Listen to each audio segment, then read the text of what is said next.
Jimmy's Animal Exploration by Jen Voigt, illustrated by Travis Schaefer. Jimmy is a scientist who studies animals. He is traveling the world to explore animal habitats. Where will he stop? Let's follow him on his adventure. Jimmy stops in the savannah.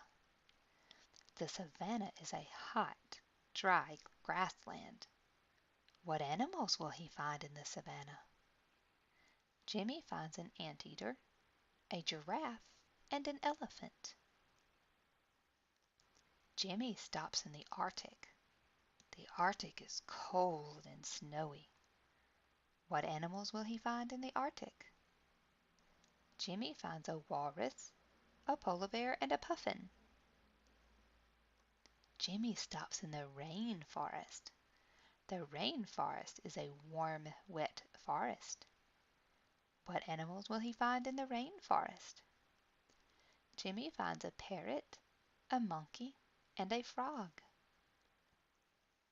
Jimmy stops in the desert. The desert has little rain.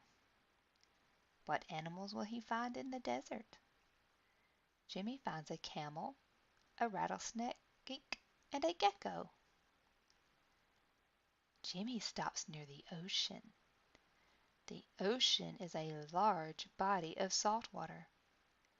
What animals will he find in the ocean? Jimmy finds a dolphin, a seahorse, and a whale. Jimmy stops by the bayou. The bayou is a swampy area of river or lake. What animals will he find in the bayou? Jimmy finds an alligator, a pelican, and a crayfish. Jimmy has traveled a long way. He is happy to be home. The end.